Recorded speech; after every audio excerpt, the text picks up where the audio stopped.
Waouh, waouh. Real Vallecano contre Real Madrid. Sincèrement, les amis, si vous n'avez pas vu ce match, vous avez manqué un match de qualité. Vraiment qualité supérieure. J'avais l'impression de voir une séance aujourd'hui. C'était très, très beau.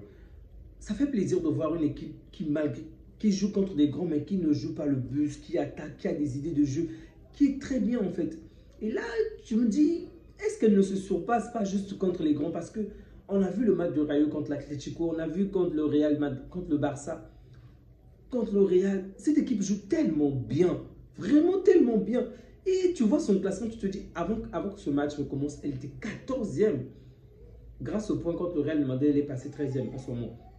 Donc tu te dis, mais comment est-ce qu'ils font pour être 14e avec ce niveau, sincèrement?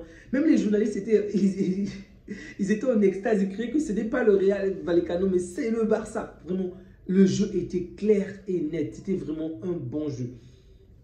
C'était limpide, c'était très beau. Salut les amis, j'espère que vous allez bien. J'oublie même de vous saluer parce que sans blague, je me suis tellement régalé. En dehors même du score, même si le Real avait gagné ce match, je dis bien, c'est vrai que je devais avoir un tout petit peu le somme, mais le match m'a énormément fait plaisir, surtout la première période.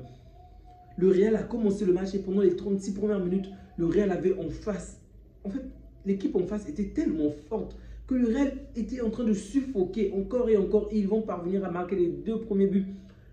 Du même côté, en fait. Izzy était là, ici était là, il est là-bas, il était partout. Il dribble le jeune.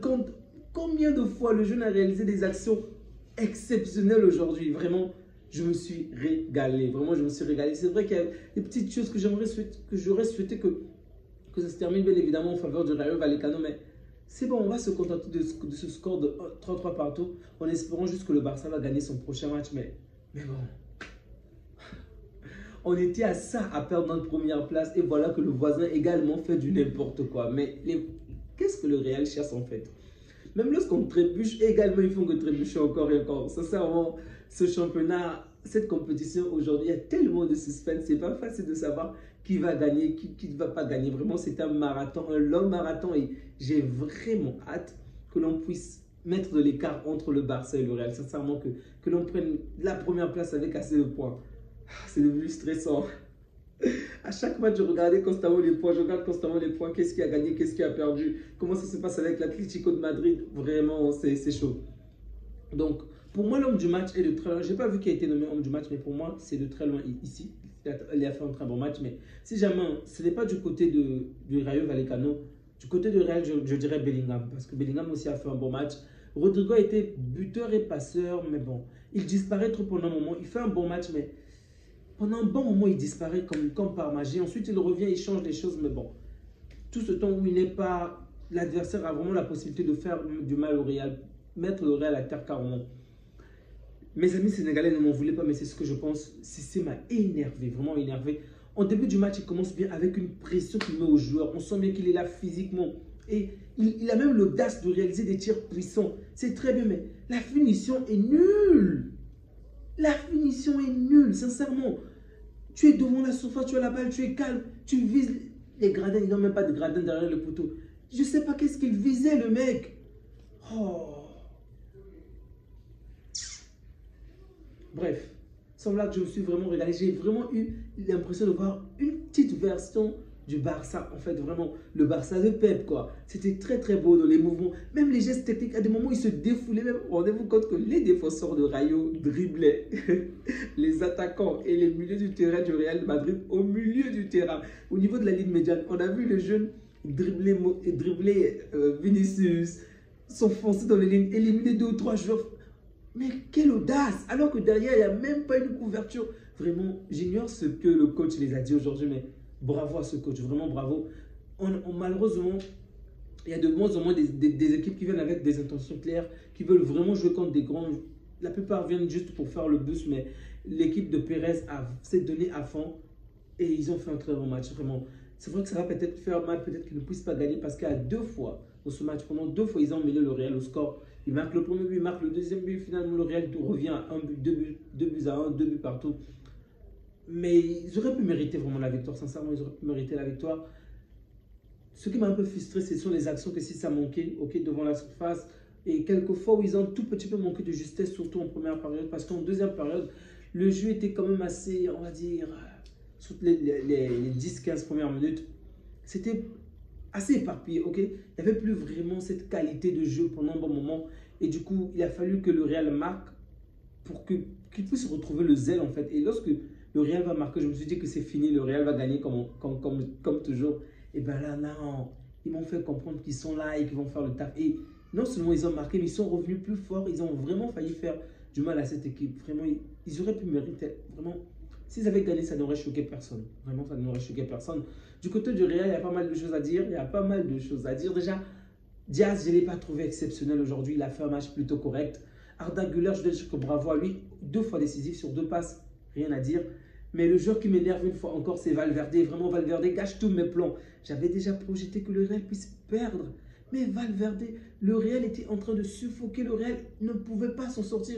Et il a fallu qu'un Valverde, très très loin, hors de la surface, puisse marquer son 4e but hors de la surface en cette Liga. Mais Valverde, qu'est-ce que tu fous? Le match était déjà assez bien. La domination du Rayo était palpable donc, sur toutes les lignes, sur tous les fronts. Le Rayo avait la domination sur le Real. Et il a fallu qu'un Valverde vienne pour tout gâcher. Oh, ça m'a énervé. Donc, lorsque Valverde marque le premier but, donc 2-1. Du côté du Real, ils ont retrouvé la confiance. Ils étaient là. En fait, les joueurs qui commençaient à baisser la tête, ils ont relevé la tête comme d'habitude. Ils n'ont pas baissé les bras. Ils sont allés de l'avant encore et encore. Et Rodrigo qui fait marquer... Rodrigo qui fait marquer Bellingham. Vraiment, Bellingham qui marque encore. Il est toujours bien positionné au bon endroit. Heureusement, il aurait pu marquer déjà bien avant. C'est Arda Güler ou Diaz qui avait d'abord changé la trajectoire de la balle quelques minutes plus tôt. Mais là, il marque juste avant la mi-temps, aux alentours de la 43e minute. Du coup, ça a donné le seum. Vous savez de quelle manière, lorsque vous prenez un but juste avant la pause, oh, c'est épuisant, énervant. C'est justement ça. En fait, ça a plombé leur morale. Et donc, lorsqu'ils sont revenus en deuxième période, les joueurs du Rayo n'étaient pas vraiment là. Ça a duré pendant un bon moment, mais ils ont retrouvé le pep, ils ont marqué, vraiment, c'était très beau. Même des remplaçants ont été intéressants, sincèrement. Cette équipe, j'ai juste l'impression que, en fait, c'est juste l'intensité du match qui les a lessivés, vraiment. Parce que la cohésion du groupe, l'effort personnel, ils se sont vraiment donnés dans chaque ligne. Ils allaient constamment à la bagarre. Au début du match, ils se sont pris tellement de cartons. Je me disais qu'ils devaient finir même avec un carton rouge. Mais non, ils ont su se maîtriser après. La mauvaise nouvelle de la soirée, déjà, c'est du côté de Vinicius, qui a toujours des problèmes de maîtrise, en tout cas. Je ne dis pas qu'il n'avait pas faute. Je ne dis pas qu'il peut être sanctionné ou pas sanctionné. Mais bon, dans tous les cas, il vient toujours crier auprès de l'arbitre, même lorsque la faute est minime. Bref, il sait très bien que on regarde chacune de ses actions. On attend qu'il commette la moindre erreur pour le disqualifier pour certains trophées, mais il devrait vraiment gagner en maturité parce que pour l'instant, je ne le trouve pas à la hauteur, sincèrement. Là, je ne parle même pas du talent parce que le talent, c'est une chose qu'on ne peut même pas remettre en cause, ok? Il en a assez à revendre, mais l'attitude n'est toujours pas la bonne. Bref, il faudrait plus de maîtrise de soi de la part de Vinicius. Mais bon, on ne va pas aller en besogne en disant qu'on a gagné le championnat ou quoi que ce soit. On doit juste être vigilant, gagner l'adversaire qu'on va affronter demain, sachant que ça n'a pas été facile au Real de battre cet adversaire. Il a fallu attendre la 43e minute, sauf erreur de ma part, pour que le Real puisse marquer le premier but. 43e minute, un but de Mbappé. Ensuite, c'est en deuxième période qu'ils vont marquer aux alentours de la 66e minute, puis aux alentours de la 85e ou 84e minute.